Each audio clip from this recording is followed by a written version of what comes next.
The big mistake most people are making regarding magnesium. Your blood levels show normal magnesium levels. What a lot of people don't know is only 1% of all your magnesium in your body is inside your blood. 99% is deep in your cells. When your body is deficient in magnesium, it'll rob magnesium from your bone, your muscle, and put it in the blood, giving you the illusion that you have enough magnesium if you're just relying on the blood test. There are more sophisticated, advanced ways to determine if you're magnesium deficient, but I'm going to give you this simple way to figure it out. If you have any muscle spasms in your body, muscle twitch underneath the eyelid, anxiety, poor sleep, sugar cravings, and definitely Charlie horses are all clues that you're deficient in magnesium. Typically with the diet, you need about 400 milligrams of magnesium every single day. Almonds are high in magnesium, but you would have to consume 5 cups of almonds to get that 400 milligrams. Or you can get your magnesium from spinach, but you would have to consume 5 big handfuls of spinach just to get 400 milligrams. What about chocolate? Isn't that high in magnesium? It's sort of high, but you would still need about 4 bars of chocolate to get your daily amount of magnesium. On top of that, there are many things that don't allow us to absorb even the magnesium from the food that you eat. For example, if you have inflammation in the gut,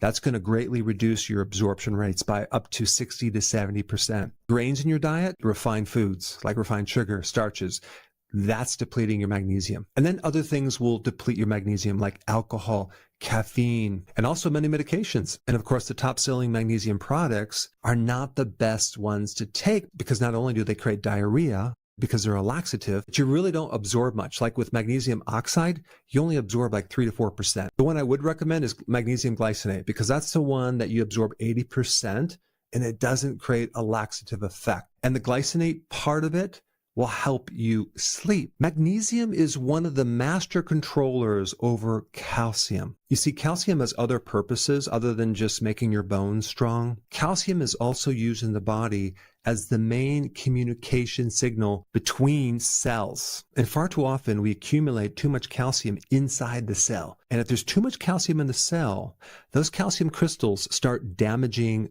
certain parts of the cell. Literally, we calcify as we get older. And you may have heard of the vitamin K2 being the antidote for that because vitamin K2 helps to keep the calcium from accumulating in the arteries. But magnesium is even more important in helping to regulate excess amounts of calcium. Another thing that magnesium is really good at is preventing kidney stones. It has 100 times more binding force to the oxalates than calcium. And then let's talk about muscle. It's the calcium that causes muscle to contract and magnesium to relax. So anytime you have a tight muscle, that means you have way too much calcium, but really it's low magnesium, preventing heart attacks, but also preventing any type of problem with the rhythm of the heart. You can correct atrial fibrillation by taking enough magnesium over a period of time, but sometimes it might take months before you really correct that deficiency. You can't correct a very severe deficiency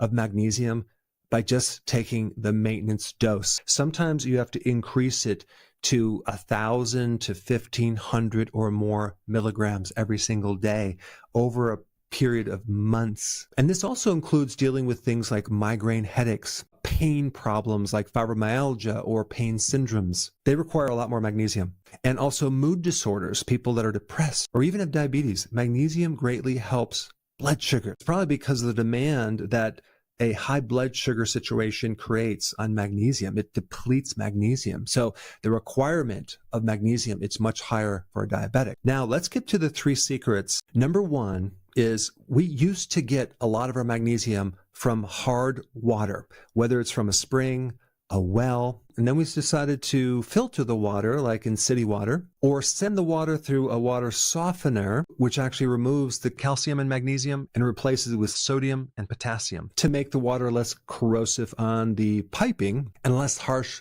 in washing your clothes. People don't consume hard water anymore. In areas in the country where they don't soften the water, they have much less risk of getting heart attacks. And then if you compare that with areas that do use a lot of water softeners, their risk of heart attacks go up. Okay, secret number 2, vitamin D won't work without magnesium. If you're increasing your magnesium, also increase your vitamin D, and that way they will both work. And just as one side note, vitamin B1, which is really important in reducing stress and gets depleted when you consume a lot of carbohydrates, that also is dependent on magnesium. So when you take more B1, you need magnesium to allow that to work. And then the last and most important secret, magnesium has a super important role in some of your biochemistry. Deep in the cell, you have all sorts of motors that do the work of the cell. Like the one in the mitochondria that literally spins 200 to 400 times a second. It generates ATP. ATP is the energy currency of the body. And so your energy levels,